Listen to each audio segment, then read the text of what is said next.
मैं सिस्टर कामरान एजाज। अगर तुहाडा कोई भी इमिग्रेशन मसला है, human rights applications, 7 year child applications, stateless applications या ईए एप्लीकेशंस, तुसी हुण ही मेरे नाल राबता करो 075 01 01 01 01।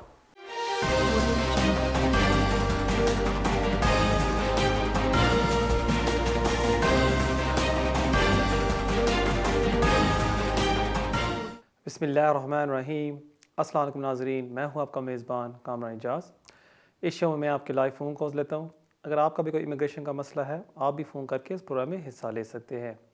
प्रोग्राम का नंबर अभी आपके स्क्रीन के नीचे आ रहा है। उम्मीद है कि आपको ऐसी एडवाइस दी जाएगी जो आपके लिए फ़ायदेमंद साबित होगी। नाज़रीन, इस वीक काफ़ी अपडेट्स हैं आपके लिए, क्योंकि परसों 24 मार्च 2021 को प्रीति पटेल ने अनाउंस किया था कि जो नए चेंजेस वो लेके आना चाहती है इमिग्रेशन में और असाइलम में। और उसने एक स्टेटमेंट पब्लिश की है जिसमें उसने कहा है कि इसका जो मेन मकसद है इन चेंजेस का, कि जो लोग वाकई हकदार बनते हैं असाइलम का, उनको असाइलम ग्रांट की जाए। दूसरा, उसने कहा है कि हम इलीगल एंट्री स्टॉप करना चाहते हैं कि लोग एंटर हो रहे लॉरी के थ्रू और बोट के थ्रू, हम इसको स्टॉप करना चाहते हैं, इसलिए हम सख्ती कर रहे हैं। और जो तीसरी चीज़ इन रूल्स का मकसद है जो आने वाले हैं, वो है कि लोगों को आसानी के साथ रिमूव किया जाए यूके से। क्योंकि अक्सर एक प्रॉब्लम होती है, जब भी होम ऑफिस कोशिश करती है किसी को रिमूव करने में, या तो वो असाइलम क्लेम कर लेते हैं या कोई वो ह्यूमन राइट्स क्लेम डाल देते हैं। और इस वजह से प्रीति पटेल का कहना है कि हम लोगों को रिमूव नहीं कर सकते और हम नए रूल्स लेके आ रहे हैं जिसमें हमें आसानी होगी, हम लोगों को निकाल सकते हैं फ्रॉम द यूके। और जो मेन चेंजेस असाइलम में वो लेके आ रही हैं वो ये है कि अगर कोई बंदा लॉफुली एंटर होता है, asylum Sikar, lawful asylum Sikar enter होता है यूके में, उसको हम फौरी तौर पर इंडेफिनिट ग्रांट कर देंगे। अब आप यहाँ बैठ के सोच रहे होंगे कि लॉफुल असाइलम सीकर कौन है। वो असाइलम सीकर्स होते हैं जो यूके एक ममालिक के साथ एग्रीमेंट कर लेती है कि हम 2000 या 3000 असाइलम सीकर्स आपकी कंट्री से एक्सेप्ट करेंगे, क्योंकि वहाँ कोई जंग चल रही है या कोई ज़लज़ला हुआ है और इस वजह से हम एक्सेप्ट करेंगे असाइलम सीकर्स। मिसाल तौर पर आप ले लें सीरिया, पिछले 4-5 सालों में तकरीबन 20,000 असाइलम सीकर्स यूके ने एक्सेप्ट किए हैं। अंडर दिस न्यू स्कीम वो प्रीति पटेल प्रपोज कर रही है कि जब कोई लॉफुल असाइलम सीकर एंटर करेगा यूके में, हम उसको फौरी तौर पर इंडेफिनिट ग्रांट कर देंगे। लेकिन सख्ती आती है जब कोई बंदा अनलॉफुली एंटर करता है या कोई बंदा लॉफुली एंटर करके बाद में ओवरस्टेयर हो जाता है, उसके ऊपर प्रीति पटेल ने कहा कि हम सख्ती करेंगे। और जो उसके प्रपोजल्स हैं वो ये कह रही है कि बल्कि बजाय हम उसको रेफ्यूजी स्टेटस ग्रांट करें, हम उसको ग्रांट करेंगे टेम्पररी प्रोटेक्शन। और ये उसके प्रपोजल्स में होगा कि एक 2.5 साल का वीज़ा आपको ग्रांट किया जाएगा और उसको आपने एक्सटेंड करना होगा। शायद इसमें इंडेफिनिट आपको ना मिले और वो चेक करते रहेंगे कि आपकी कंट्री में थ्रेट है या नहीं जब आपको वो एक्सटेंशन ग्रांट करते हैं। सो ये एक नई चेंजेस आ रही हैं।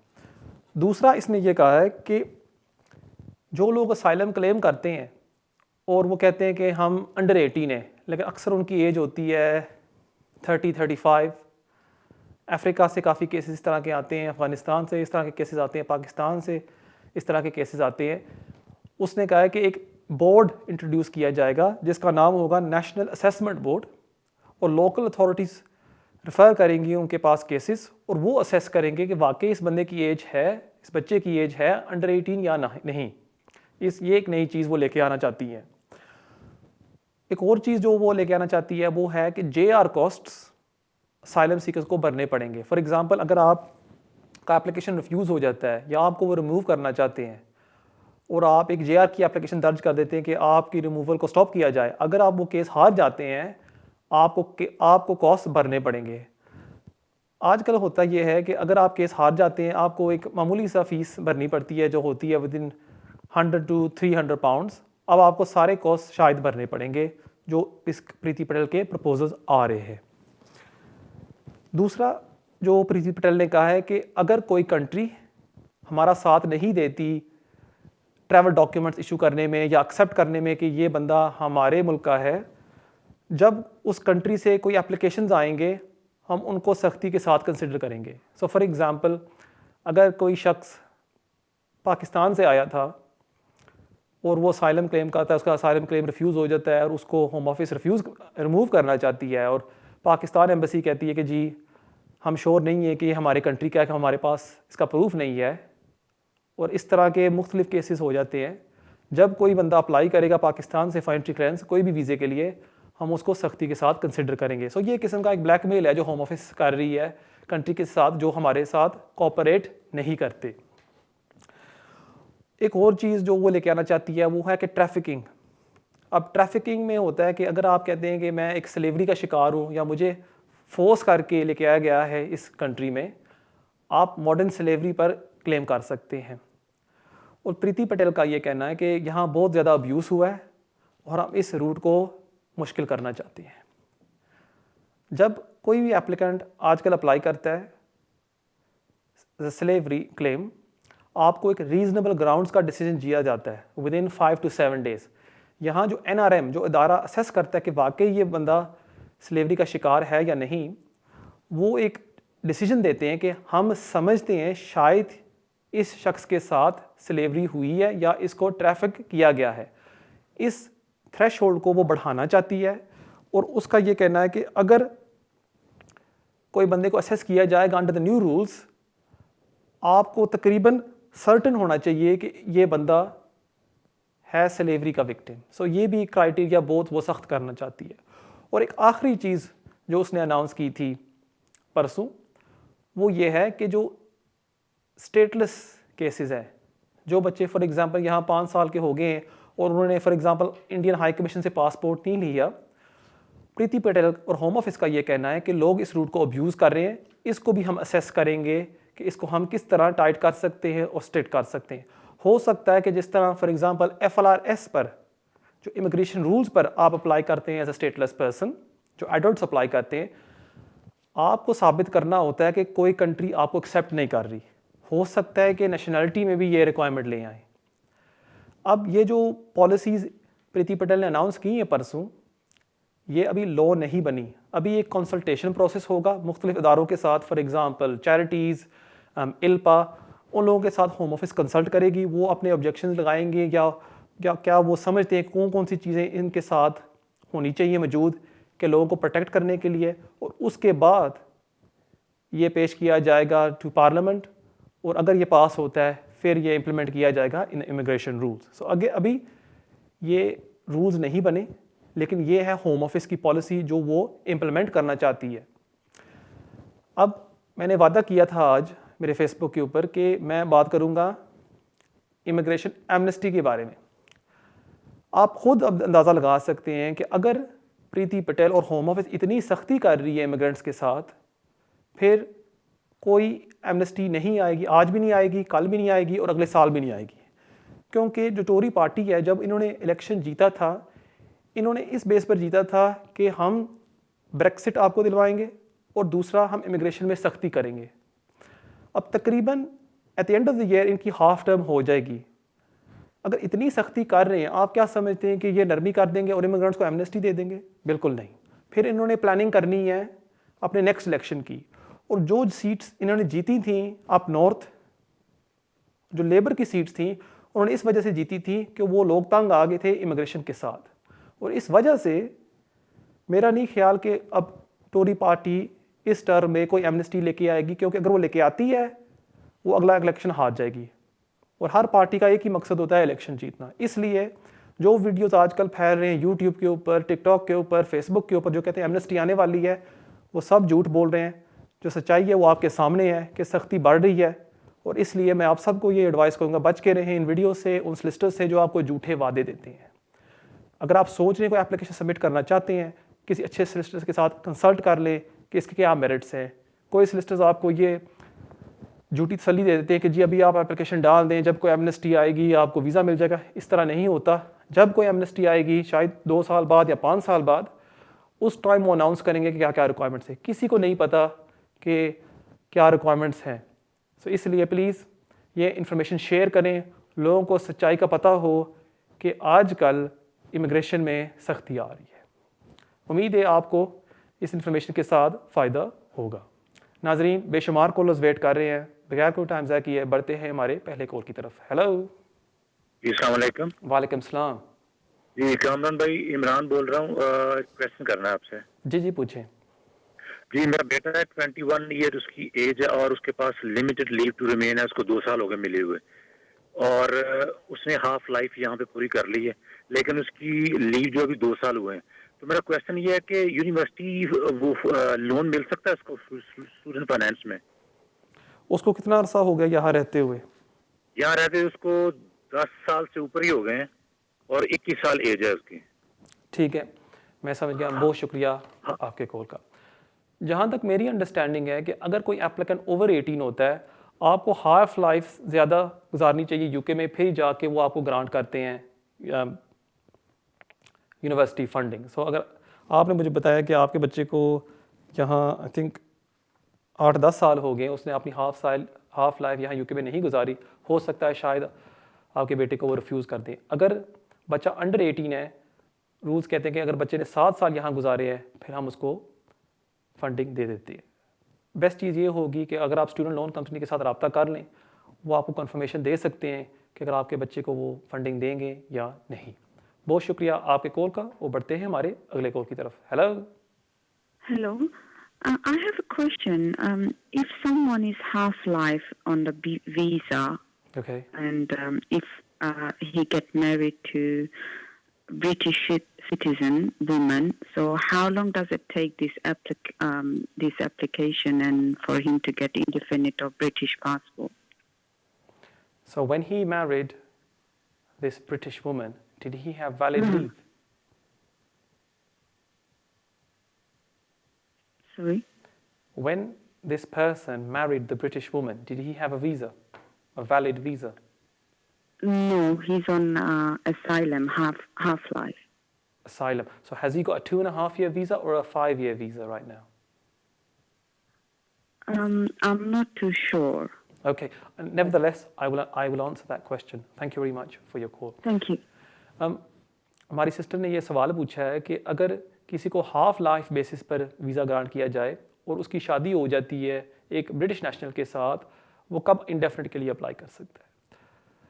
अब अगर किसी के पास वैलिड लीव है और उसकी शादी हो जाती है एक ब्रिटिश नेशनल के साथ, अगर वो इनकम रिक्वायरमेंट सेटिस्फाई कर रहा है या वो दोनों इकट्ठे होकर सेटिस्फाई कर रहे हैं 18,600 और उसने A1 इंग्लिश टेस्ट पास कर लिया है, वो अप्लाई कर सकता है under the 5-year partner root और फिर 5 साल बाद वो इंडेफिनिट लीव टू रिमेन के लिए अप्लाई कर सकता है।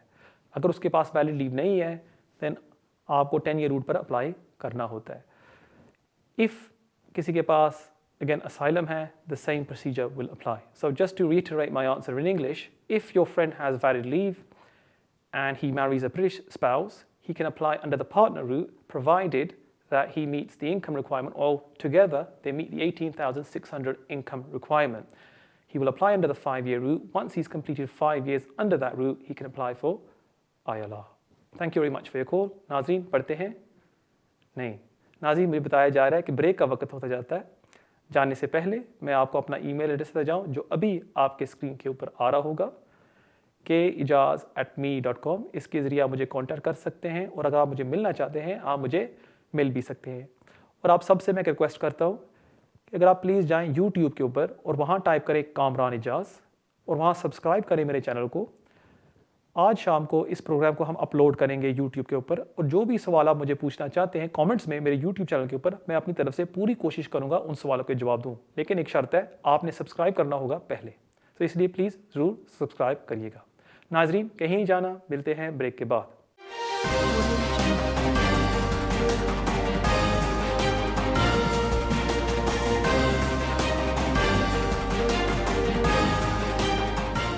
मैं सिस्टर कामरान एजाज। अगर तुहाडा कोई भी इमिग्रेशन मसला है, human rights applications, 7-year child applications, stateless applications या EA एप्लीकेशंस, तुसी हुण ही मेरे नाल राबता करो 075 01 01 01 01। नाज़रीन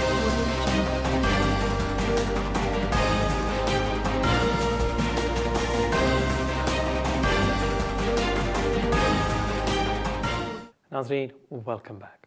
देखते हैं हमारे अगले कॉल कौन है। हेलो। वालेकुम। वालेकुम सलाम। जी मैं सितंबर में यूके में आई थी जी जी और मेरा बीआरपी कार्ड अक्टूबर में रिटर्न हो गया था घर पे आके वापस, क्योंकि हम लोग घर पे नहीं थे। जी जी तो अभी तक मेरा बीआरपी कार्ड आया नहीं है। जी जी तो अब मुझे क्या करना होगा? मैंने बहुत सारे मेल भी किए होम ऑफिस को ठीक है और बहुत सारे मैंने होम ऑफिस को मेल किए, एमपी को मेल किया, एमपी के साथ कांटेक्ट किया, फिर टीएनटी जो डिलीवरी ऑफिस है उसके साथ कांटेक्ट किया, लेकिन अभी कुछ रिस्पांस नहीं आ रहा है। आपने तो ना मैं क्या दो करूँ? हफ्ते क्या पहले मैं स्टोलन जी जी बीआरपी कार्ड स्टोलन वाला मैं फॉर्म भरूँ? जी जी 2 हफ्ते पहले ना आपने फ़ोन किया था और मैंने आपको एडवाइस दी थी कि ऑनलाइन जाके वो फॉर्म भरें। आपने वो फॉर्म भरा है अभी? जी भर दिया वो। भर दिया, ठीक है, मैं समझ गया। बहुत शुक्रिया आपके कॉल का। क्योंकि आपने thank you for so much. जी जी क्योंकि आपने फॉर्म भी भर दिया है, आपने एमपी को भी इन्वॉल्व कर दिया है, आपने लेटर्स भी लिख दिए होम ऑफिस को। फिर यहाँ आपको एक ही चीज़ करनी चाहिए और वो है थोड़ा सा इंतज़ार करें। होम ऑफिस को कम से कम 4 to 6 वीक्स दें और मुझे पूरी उम्मीद है कि आपको वो नया कार्ड इशू कर देंगे। क्योंकि कोरोना वायरस की वजह से काफ़ी ज़्यादा बैकलॉग है, वो इसमें थोड़ी सी डिले आ रही है, बायोमेट्रिक कार्ड में भी आ रही है। बल्कि कभी कभी ये हो रहा है आजकल कि क्लाइंट को आज ग्रांट हो गया वीज़ा, लेकिन बीआरपी कार्ड 1 माह बाद आ रहा है। इसलिए थोड़ा सा टाइम उनको दे दें रिस्पांस का। अगर रिस्पांस नहीं आती फिर आप एक और स्टेप ले सकती हैं, एक कंप्लेंट लेटर लिख सकती हैं होम ऑफिस को, या आप उनको एक थ्रेटनिंग लेटर भी भेज सकती हैं। लेकिन फॉर नाउ मेरी एडवाइस आपसे ये होगी कि थोड़ा सा टाइम उनको दें कि वो आपको एक जवाब लिख सकें। बहुत शुक्रिया आपके कॉल का और बढ़ते हैं हमारे अगले कॉल की तरफ। हेलो। हेलो अस्सलाम वालेकुम। वालेकुम सलाम। कामरान भाई, क्या हाल है? ठीक है जी शुक्र अल्लाह का। सर, आपका प्रोग्राम बहुत अच्छा जा थैंक यू रहा सो मच। है, इससे हम लोगों को काफ़ी ज़्यादा हेल्प मिलती है। आपका बहुत बहुत सर शुक्रिया। Thank you. सर बेसिकली मेरे 1-2 क्वेश्चन है सर, काइंडली आप इसका तफसील से जवाब दे दें। कोशिश करो सर जी जी सर, सर मैं बेसिकली इधर आया था 2009 में जी और जी मैं ओवरस्टे हो गया था तकरीबन 10-11 साल से। ओके सर मेरी शादी हुई थी लास्ट ईयर यूरोपियन नेशनल के साथ और लास्ट ईयर जुलाई में। और सर मैंने केस सबमिट किया था दिसंबर से पहले। सर अनफॉर्चुनेटली कोविड-19 की वजह से मैं रजिस्ट्रेशन नहीं करवा सका, क्योंकि मैं डेट ले रहा था, लेकिन मुझे डेट इस साल जून की 17 तारीख को मिली हुई है। तो लेकिन मैंने as a partner case submit करवा दिया था दिसंबर से पहले। अंडर द सर उन्होंने मेरी फाइल सॉरी जी जी जी सर बात करें जी जी जी सर उन्होंने मेरी फाइल वापस भेज दी थी और पासवर्ड भी वापस भेज दिए और उन्होंने कहा कि आप हम मैरिज सर्टिफिकेट भेजें। सर मेरा क्वेश्चन ये है कि क्या मैं अभी मुझे मैरिज नोटिफिकेशन मिला है, वो मैरिज डेट भी नहीं मिली, यानी कि नोटिफिकेशन मिला है मैरिज रजिस्ट्रेशन की तरफ से जो मिलता है। सर क्या जून लास्ट चल रहा है, क्या उसके बाद सर मैं अप्लाई कर सकता हूँ एज ए यूरोपियन लॉ के तहत या एज ए ब्रिटिश लॉ के तहत? जी जी आफ्टर उसका जून तो जवाब मैं दूंगा, लेकिन मुझे ये बताएं आपने एप्लीकेशन सबमिट की मेरे ख्याल में दिसंबर 2021 में, करेक्ट?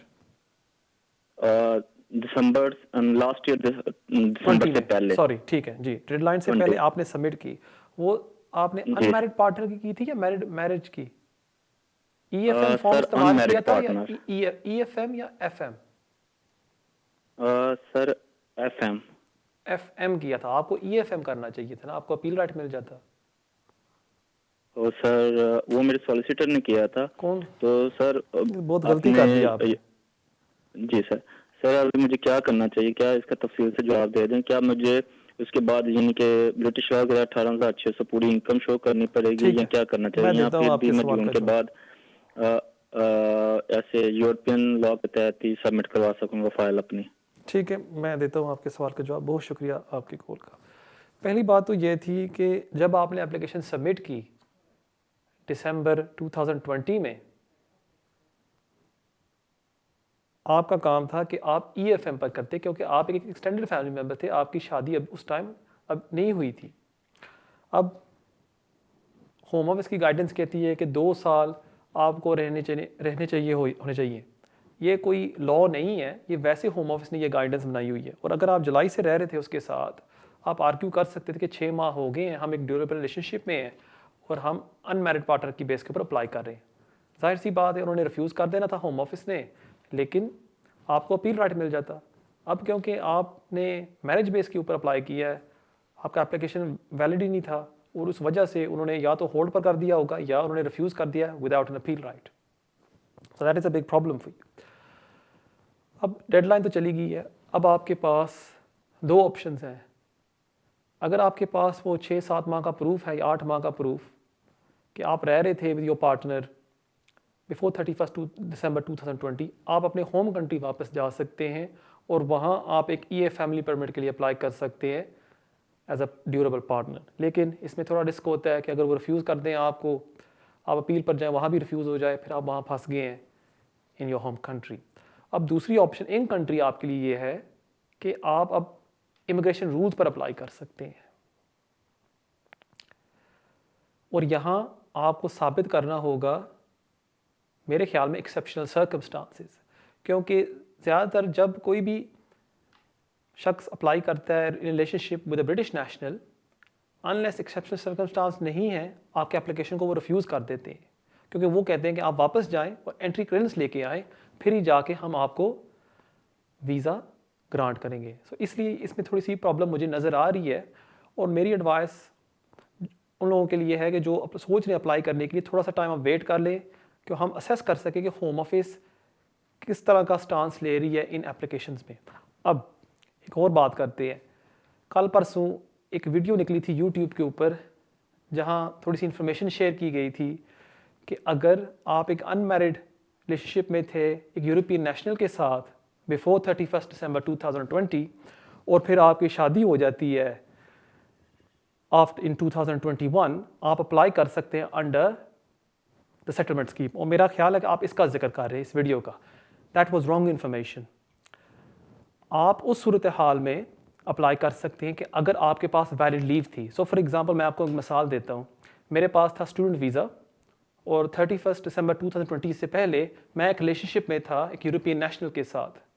हमें 8-9 महीने का प्रूफ था और उसके बाद अभी हमने नए साल में आके शादी कर ली है। उस बेस के ऊपर मैं ये कह सकता हूँ कि मैं एक ड्यूरेबल रिलेशनशिप में था, मेरे पास वैलिड लीव थी और अब मैं अप्लाई करना चाहता हूँ under EU settlement scheme as a spouse of EA national. So यहाँ 2 शर्त आपने पूरे करनी होती हैं कि एक तो आपके पास वैलिड लीव थी and you are in a durable relationship before 31 December 2020। क्योंकि आपने मुझे बताया कि आप ओवरस्टेयर थे for तकरीबन 10-11 साल, आप इस रिक्वायरमेंट को सेटिस्फाई नहीं करते और इस रूल का आप फ़ायदा नहीं उठा सकते। सो बेस्ट ऑप्शन आपके लिए ये होगी कि इमिग्रेशन रूल्स पर आप अप्लाई करें, लेकिन फॉर नाउ मैं आपको एडवाइस करूँगा थोड़ा सा आप वेट कर लें। बहुत शुक्रिया आपके कॉल का और देखते हैं हमारे अगले कॉल कौन है। Hello hello sir, good evening. Good evening. जी मेरा सवाल है, एक मेरा फ्रेंड है एक्चुअली और उसके जो पेरेंट्स है वो ओवर 60 है और डिसेबल्ड वीजा में है। क्या वो यहाँ पे अपनी कंपनी में उनको वो शो कर सकता है कि एज अ पार्टनर और डायरेक्टर? ठीक है, जब आप कहते हैं डिसेबल्ड वीज़ा पर है, ये कौन सा वीज़ा है? आप अपने फ्रेंड को ज़रा फ़ोन दे दें, ज़रा वो मुझसे एक्सप्लेन करें। डिपेंडेंट सिटीजन पे 65। वो कब एंटर हुए थे यूके? 3 इयर्स पहले। हेलो जी, वो यहाँ पे एंटर 3 इयर्स पहले हुए थे। 2 साल पहले? जी 3 साल पहले। सॉरी आपकी आवाज़ नहीं आ रही, थोड़ा सा ऊंचा बोले। 3 साल पहले, ठीक है। और आपकी नेशनलिटी क्या है, ब्रिटिश है या यूरोपियन है? जी Indian. But are you British? जी मेरी इंडियन है, इंडेफिनेट। जी जी, और आपने अपने पेरेंट्स को स्पॉन्सर किया था, ठीक है, मैं समझ गया। बहुत शुक्रिया आपके कॉल का। अब क्योंकि आपको आपके पेरेंट्स को उन्होंने इंडेफिनेट ग्रांट की होगी, अगर आपके parents for example as a director आप लगाना चाहते हैं, आप लगा सकते हैं। इसमें ऐसी कोई चीज़ नहीं है कि वो बिल्कुल ही अपाहिज होकर घर बैठ जाएं। अगर आप उनको डायरेक्टर लगाना चाहते हैं इन योर कंपनी, आप लगा सकते हैं। इसमें मेरे ख्याल में कोई प्रॉब्लम नहीं होगी जब वो नेशनलिटी के लिए अप्लाई करेंगे। सो इसलिए अगर आप उनको लगाना चाहते हैं as director, I think it would be okay. बहुत शुक्रिया आपके कॉल का, और देखते हैं हमारे अगले कॉलर कौन है। Hello hello, you live on air. Yes, hello hello, you live on air, fire away. Hello sir. जी फरमाइए। जी, मैंने लास्ट वीक भी आपसे एक सवाल किया था, लेकिन आपने ब्रेक ली और कोई जवाब नहीं, बाद में ये शायद आपके ध्यान से निकल गया था। सॉरी, दोबारा मैंने ट्राई स्पाउस करें। वीजा की ड्यूरेशन के मतलब आपसे एक सवाल किया था। किसके मैंने लिए? कहा था कि ये क्या ये टाइम जो है वो टाइम ऑफ एप्लीकेशन से काउंट होगा या फिर जब वीजा ग्रांट होता है उस डेट से काउंट होगा? क्योंकि कौन सा असाइलम का? सॉरी, किसकी बात कर रहे हैं? असाइलम की बात कर रहे हैं आप? नहीं, स्पाउस वीजा की, क्योंकि मेरी वाइफ के पास स्पाउस वीजा है ना 5 साल का। ठीक है। उसकी एप्लीकेशन उन्होंने 2 साल होल्ड पे रखी थी, फिर जाके इसको वीजा मिला था। अच्छा, तो मैं कहता हूँ कि मुझे वो ये 2 बात साल बताएं। काउंट होंगे? जी मुझे एक बात बताएं, जब आपकी वाइफ को उन्होंने वीजा दिया था, जी आपकी वाइफ ने पाकिस्तान से अप्लाई किया था या यूके से? पहली बात यहाँ से अप्लाई किया था। यहाँ से किया था। अब ठीक है, ये नंबर 1 हो गया, ठीक हो गया। अब दूसरी बात ये है कि जब आपकी वाइफ ने अप्लाई किया था स्पाउस वीज़े के लिए, उस टाइम उनके पास कोई वीज़ा था, फॉर एग्जांपल स्टूडेंट वीज़ा, या वो ओवरस्टेयर थी? उसके पास वो उस टाइम स्पाउस वीजा जो डिपेंडेंट वीजा था ना, पॉइंट बेस्ड डिपेंडेंट वीजा, वो था। यानी वो इलीगल नहीं थी, वो उसके पास राइट हर चीज थी। ठीक है। इसका ये मतलब कि जब आप एंटर हुए थे यूके, आप स्टूडेंट थे पहले, और आपको आईएलआर ग्रांट हो गई थी? जी, मुझे तो आईएलआर ग्रांट हुई थी ना। और जब आपको आईएलआर ग्रांट हो गई, आईएलआर के लिए अप्लाई किया था और इसका साथ फिर स्पाउस वीजा के लिए अप्लाई किया था। अब इसका मतलब आपने लॉन्ग रेजिडेंस के लिए ऊपर अप्लाई की आईएलआर, और आप वाइफ को स्विच करना चाहते थे to the spouse route, correct? जी, ठीक हो गया। और जब आपकी वाइफ ने अप्लाई किया था, क्या कहते हैं, स्पाउस वीज़े के ऊपर, उसके पास वैलिड लीव थी, करेक्ट? जी।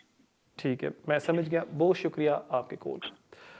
अगर आपके वाइफ के पास वैलिड लीव थी और उसके अब 10 साल पूरे हो गए यहाँ यूके में रहते हुए लॉफुल रेजिडेंस, फिर वो अप्लाई कर सकती है आईएलआर के लिए। लेकिन अगर स्पाउस वीज़े के ऊपर उसके 5 साल अगर पूरे नहीं हुए और आप स्पाउस वीज़े के बेस के ऊपर अप्लाई करना चाहते हैं आईएलआर, फिर उसको 5 ईयर्स पूरे करने होंगे ऑन द स्पाउस रूट, फिर ही जाके वो अप्लाई कर सकती है आईएलआर के लिए। अब यहाँ आपने असेस करना है आप कौन से रूट पर अप्लाई कर रही हैं। बेस्ट चीज़ ये होगी कि आप अपनी सब्जेक्ट एक्सेस होम ऑफिस से मंगवा लें और एक सोलिसिटर से मिल लें, वो आपको फिर सही तरह एडवाइस कर सकता है कि आपको कौन सा रूट इस्तेमाल करना चाहिए। बहुत शुक्रिया आपके कॉल का, और देखते हैं हमारे अगले कॉलर कौन है।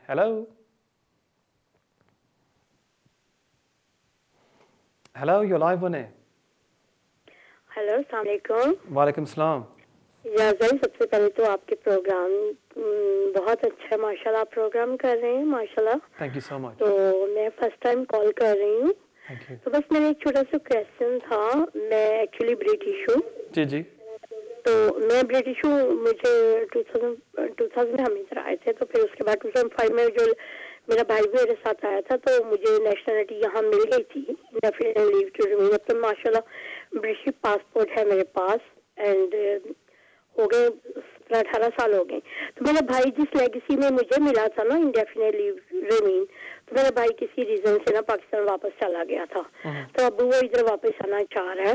तो सेम ही जो कैटेगरी में मुझे वीजा मिला था ना, क्योंकि हमारा केस इकट्ठा था, तो फिर मुझे भी मिल गया था, तो भाई वापस चला गया था। मैं सिर्फ ये पूछना चाहती हूँ कि अगर मेरा भाई इधर मैं उसको बुलाना चाहती हूँ दोबारा, तो फिर मैं कैसे बुलाऊँ उसको, कैसे आ सकता है वो? लेकिन सेम ही उसको उसी कैटेगरी में उसका भी आता है। वो जो नहीं 2005 में हुआ था, वीजे दे रहे थे असाइलम सीकर्स को। जी। तो उसमें हमें मिला था, फिर मैंने इंग्लिश टेस्ट दे के, तो फिर माशाल्लाह मेरा 21 ईयर ओल्ड बेटा है, हमें तो इतने साल हो गए अब इधर, तो मेरा भाई क्या उसी कैटेगरी में आके अप्लाई कर सकता? बस ये पूछना था। आप असाइलम सीकर थे उस टाइम?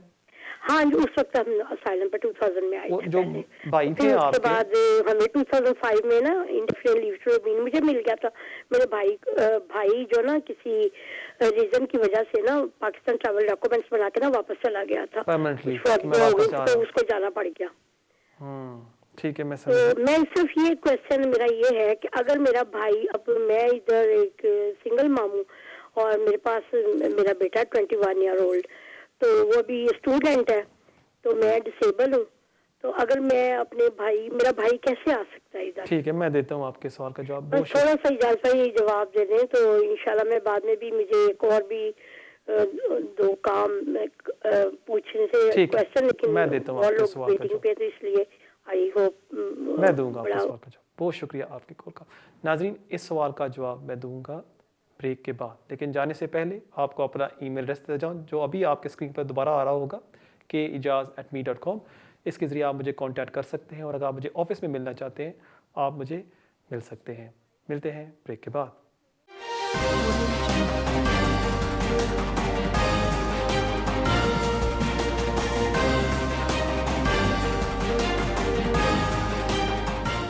मैं सिस्टर कामरान इजाज़। अगर तुहाडा कोई भी इमिग्रेशन मसला है, human rights applications, 7 year child applications, stateless applications या EA एप्लीकेशंस, तुसी हुण ही मेरे नाल राबता करो 075 01 01 01 01।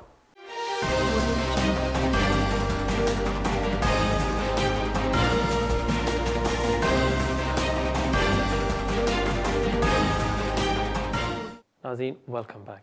ब्रेक से पहले एक सिस्टर ने सवाल पूछा था कि वो एक असाइलम सीकर थी यूके में, उनके भाई भी असाइलम सीकर थे और दोनों को मेरे ख्याल में ग्रांट हो गया। वो जो कॉलर हैं उनके पास आज ब्रिटिश नेशनलिटी है, लेकिन जो उनके भाई थे वो वापस चले गए पाकिस्तान, वो वहाँ रह रहे हैं। अब वो दोबारा एंटर करना चाहते हैं यूके में, और अगर जो उनकी सिस्टर है अगर वो उनको स्पॉन्सर कर सकती है potentially as an asylum seeker, unfortunately आप उनको स्पॉन्सर नहीं कर सकते, क्योंकि जो रूल्स हैं वो ये कहते हैं असाइलम सीकर्स खाली अपने स्पाउसेस को स्पॉन्सर कर सकते हैं अगर वो रिलेशनशिप शुरू हुई थी यूके एंटर होने से पहले। सो अगर आपकी शादी हुई थी यूके एंटर होने से पहले, आप अपने स्पाउस को बुला सकती हैं यहाँ यूके में एज एन असाइलम सीकर। और दूसरा, आप अपने बच्चों को बुला सकते हैं अगर वो हैं under 18। As an asylum seeker आप अपने पेरेंट्स को या अपने ब्रदर्स और सिस्टर्स को नहीं बुला सकते into the UK under the resettlement scheme. अब यहाँ आपके भाई के पास मेरे ख्याल में एक ही ऑप्शन है कि अगर वो विज़िट के लिए अप्लाई करना चाहता है कि वो ये एक्सप्लेन कर सकता है कि मैं अपनी सिस्टर को विज़िट करना चाहता हूँ, शायद उसको वो ग्रांट कर दे। लेकिन इसमें एक प्रॉब्लम भी आती है कि उसकी जो प्रीवियस इमिग्रेशन हिस्ट्री है कि वो एक ओवरस्टेयर यहाँ था, फिर उसको असाइलम ग्रांट किया गया और फिर वो वापस चला गया, थोड़ी सी ये एडवर्स है। शायद हो सकता है कि इस वजह से भी होम ऑफिस उसके विजिट वीज़े एप्लीकेशन को रिफ्यूज़ कर दे, लेकिन आप एक चांस ले सकती हैं और हो सकता है शायद वो ग्रांट भी कर दें। बहुत शुक्रिया आपके कॉल का, और देखते हैं हमारे अगले कॉलर कौन है। हेलो हेलो, अस्सलाम वालेकुम कमरान। वालेकुम सलाम। Kamal, I've got a question. I have a friend, and she has her 2.5 years have completed. She's here on a spouse visa. Okay. And she has received her BRP few days ago. Right. And the thing is, her 5 years complete in 2022. Right. But the BRP which she has received, it says that her expiry on the BRP is 2023. So she just wanted to know, can she apply for the indefinite leave to remain after 2022, after 5 years are complete, or she has to wait? I think you and I have spoken on the phone, haven't we, previously? Is that your biometric card, the spouse visa? Has it come through finally? No, it's my friend's. I'm talking on behalf of her. Has your one come through yet? Sorry? Did you apply previously? I think we spoke on the phone. And yeah, so it's both of us. Has your one come through yet? I've got mine as well. So it's my friend, she has received it as well. Has your one come through? Yeah, mine has come. Congratulations. Thank you. All right, I'll answer the question. Thank you very much. Thank you so much. Bye-bye. Thank you. Caller ने एक सवाल पूछा है कि उनकी दोस्त ने apply किया था एक्सटेंशन के लिए, स्पाउस वीज़े के लिए, और उन्होंने वीज़ा दिया है 2023 तक, लेकिन जो उनकी फ्रेंड है वो अप्लाई कर सकती है 2022 में, जब उनके 5 साल पूरे होते हैं इंडेफिनिट के लिए। अब उनको 5 साल 2020 में जब पूरे होंगे उस टाइम वो ILR के लिए अप्लाई कर सकती हैं, या जब वो कार्ड एक्सपायर होगा उससे 28 डेज़ पहले। ये उन्होंने सवाल पूछा कि वो कब उनकी फ्रेंड अप्लाई कर सकती है ILR के लिए। सिंपल आंसर इज़ कि जब आपके दोस्त के 5 साल पूरे हो जाएंगे यूके में, जो है 2022 में, आपकी दोस्त अप्लाई कर सकती हैं for ILR। So she does not have to wait until 2023 if her 5 years complete in 2022, by all means you can immediately apply for ILR. Thank you very much for your call. और बढ़ते हैं हमारे अगले call की तरफ. Hello जी, अस्सलाम वालेकुम. वालेकुम सलाम. जी, अली बात कर रहा हूँ. जी अली साहब. कामरान साहब, मैंने आपसे एक क्वेश्चन पूछना था. मैं 2011 में आया था एज ए स्टूडेंट, और उसके बाद 2013 में फिर मैंने अपनी एक्सटेंशन करवाई, और वो मेरी एक्सटेंशन 2015 तक वैलिड थी. तो 2015 में फिर मैंने दोबारा, यानी कि मेरी जो लीव रन आउट होने वाली थी, तो फिर मैंने दोबारा जो है वो FLR जो है ना वो FLRO डाल दी थी एप्लीकेशन फॉर टाइम बीइंग के लिए. तो उसी दौरान फिर उसके 2 माह के बाद जो है वो मैं इसमें एक ग्रोसरी शॉप में काम कर रहा था. तो वहाँ पे मुझे इन्फोर्समेंट एजेंसी वालों ने चेक किया, तो नहीं कि मुझे उस वक्त वर्क परमिशन नहीं थी. तो फिर उन्होंने मुझे जो है वो चार्ज किया, और दूसरे दिन उन्होंने मुझे रिलीज कर दिया था. फिर साइनिंग पे मैं जाता रहा 2018 तक. 2018 पे फिर मैंने जो है ना वो असाइलम क्लेम किया, और वो मुझे मार्च में 2020 में जो है वो मुझे ग्रांट हो गया.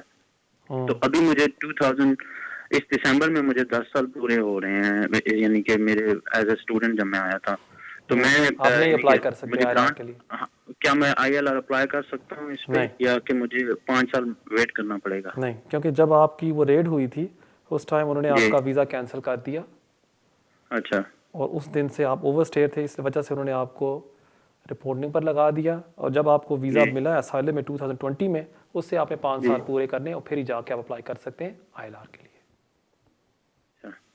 सही है. अच्छा, तो एक छोटा सा क्वेश्चन और है कि मैंने यानी कि वो जो है वो ब्लू जो है ट्रैवल डॉक्यूमेंट्स वो अप्लाई किया था नवंबर में, लेकिन वो अभी तक उसका रिस्पॉन्ड नहीं आया, और ना मैंने ईमेल्स भी किए हैं उनको, लेकिन उन्होंने कोई रिप्लाई नहीं किया अभी तक. ठीक है, मैं समझ गया. मज़ीद और देर लगाएंगे, या कि मुझे और वेट करना होगा, मुझे क्या करना चाहिए? ठीक है, मैं देता हूँ आपके सवाल का जवाब. बहुत शुक्रिया आपके कॉल का.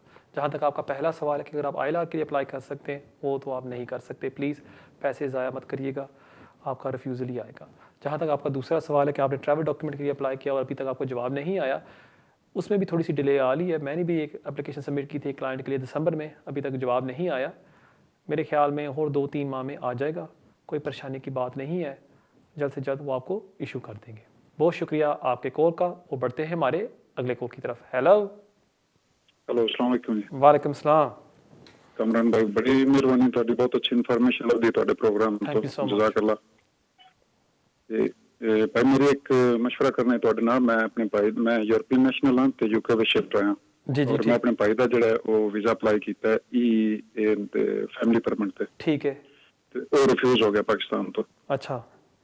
ਹੁਣ ਇਸ ਵਕਤ ਮੇਰੇ ਕੋਲ ਚਾਂਸ ਹੈ मैं दोबारा कर सकना, या मतलब है कि उसकी अपील ही करनी? और रिफ्यूज है उस वक्त कोरोना वायरस की वजह तो मतलब है कि जो पे स्लिपां मेरियां ने वो कम से कम जी 170 पाउंड आई जी पर वीक, और जी ज्यादा से ज्यादा आई वो 490 पाउंड पर वीक आई. चलो वो तो एक गल है, लेकिन तुसी भाई नूं पैसे भेज रहे सी फॉर एग्जांपल साल डेढ़ जब मैं भेज रहा मैं 2019 तो मतलब है कि 2020 तो वो रसीदां मैं उस पर स्पेन में चाहिए, और स्पेन तो मैं भेज देना वो भी रसीदां है.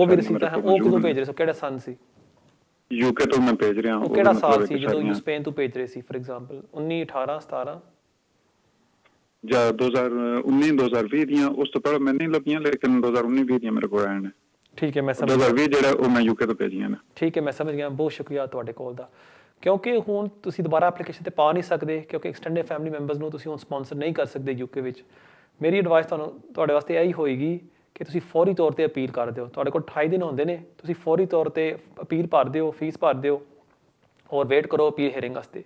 ਜਿੱਥੇ ਤੱਕ ਤੁਹਾਡੀ ਕੀ ਨਾਮ ਹੈ ਇੰਪਲੋਇਮੈਂਟ ਦਾ ਇਸ਼ੂ ਸੀ, ਉਹ ਤੁਸੀਂ ਉਹਨਾਂ ਨੂੰ ਸਮਝਾ ਸਕਦੇ ਹੋ ਕਿ ਉਸ ਟਾਈਮ ਮੇਰੀ ਆਮਦਨੀ ਥੋੜੀ ਘੱਟ ਸੀ, ਔਰ ਇਸ ਵਜ੍ਹਾ ਤੇ ਮੈਨੂੰ ਪੈਸੇ ਥੋੜੇ ਘੱਟ ਮਿਲ ਰਹੇ ਸਨ, ਲੇਕਿਨ ਫਿਰ ਵੀ मैं अपने भाई नूं पैसे भेज रहा सी, और वो अपना खर्चा जो उसकी एसेंशियल लिविंग नीड्स ने, जो टर्मिनोलॉजी होम ऑफिस इस्तेमाल करती होंदी है, वो जो पैसे मैं भेज रहा सी ਉਹਦੇ ਨਾਲ ਹੀ ਉਹ पूरा कर रहा सी.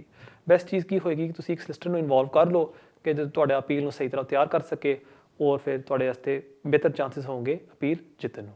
बहुत शुक्रिया ਤੁਹਾਡੇ ਕੋਲ ਦਾ, और देखते हैं ਸਾਡੇ अगले कोई और कौन ने. हेलो अस्सलाम वालेकुम. वालेकुम सलाम. जी भाई मुझे अपने बेटे के बारे में बात करनी है. जी जी, बात करें। मैं और मेरा बेटा 2011 में आए थे, हम लोग पाकिस्तान से स्टूडेंट बेस पे ना, तो हमें फरवरी में हो गए पूरे 10 साल। तो जो मेरा एक्सटेंशन है वो इस साल के लास्ट में है, आखिरी एक्सटेंशन। तो मैं ये आपसे पूछना चाहती हूँ, क्या मैं अपने बेटे को, जैसे हमारे 10 साल पूरे हो गए हैं, उसको क्या मैं जैसे 7 साल के रूट पे बच्चे को यहाँ पे कर रहे हैं पक्का, वैसे मैं करवा सकती हूँ उसको, या उसकी एक्सटेंशन ही करवानी पड़ेगी मेरे साथ? ठीक है, एक मिनट। अभी आपके 10 साल पूरे हो जाएंगे 2021 में, जो अभी दिसंबर में आ रहा है, करेक्ट? जी, वो तो एक्सटेंशन के होंगे, वैसे हमें आए हुए 10 साल हो गए हैं फरवरी में, जो गुजर गए हैं। अब जो 10 साल आपको यहाँ रहते हुए हो गए हैं, ये पूरा टाइम आपने लॉफुल गुजारा है यूके में, या कोई पीरियड था जहाँ आप ओवरस्टे भी थी? नहीं, 1 साल ओवरस्टे रही हूँ मैं। अच्छा अच्छा, ठीक है। और अभी आपके बेटे के पास कौन सा वीजा है? अभी मेरे पास और उसके पास एक्सटेंशन है 10 साल की ना, तो ये नवंबर में हमारी आखिरी एक्सटेंशन है। कौन सा वीजा है आपके पास? स्टूडेंट बेस पे आए थे हम लोग, मेरा बेटा एक इधर पैदा हुआ, तो उसकी बेस पे उन्होंने हमें 10 साल का वीजा दिया था, 10 इयर्स रूट का वीजा दिया था कि एवरी 2.5 साल के बाद आप एक्सटेंशन करवाएं। स्टूडेंट बेस के ऊपर? हाँ जी, हस्बैंड मेरे यहाँ पे थे, उनके पास इंडेफिनिट लीव थी, तो 2015 में उनको ब्रिटिश पासपोर्ट मिला है, तो मेरा एक बेटा इधर पैदा हुआ था। अच्छा। 2013 में उसकी बेस पे फिर मैंने वीजा अप्लाई किया था, फिर उन्होंने मुझे वो लाइफ लीव टू रिमेन दिया था 10 साल का। फिर अगर उन्होंने आपको ये रूट पर लगाया हुआ है, चाहे आप बच्चे को 7 साल के रूट पर लगा देते हैं, रूट तो वही होगा 10 साल रूट का, अभी आप इसको स्विच क्यों करना चाहती हैं? इसका मकसद क्या है? मैं चाहती हूँ कि वो जैसे एक्सटेंशन है, मेरी एक्सटेंशन से निकल जाए, मैं उसको पक्का करवा लूँ पहले ही। देखिए वो तो नहीं हो सकता ना, क्योंकि जब तक आप पक्की नहीं होती हैं उसको वो पक्का नहीं करेंगे। या अगर आप दोनों मियाँ बीवी पक्के होते, फिर आपका बेटा फौरी तौर पर ILR के लिए अप्लाई कर सकता था। नहीं, मेरे हस्बैंड के पास तो ब्रिटिश पासपोर्ट है, उनके पास तो इंडेफिनिट लीव था पहले से।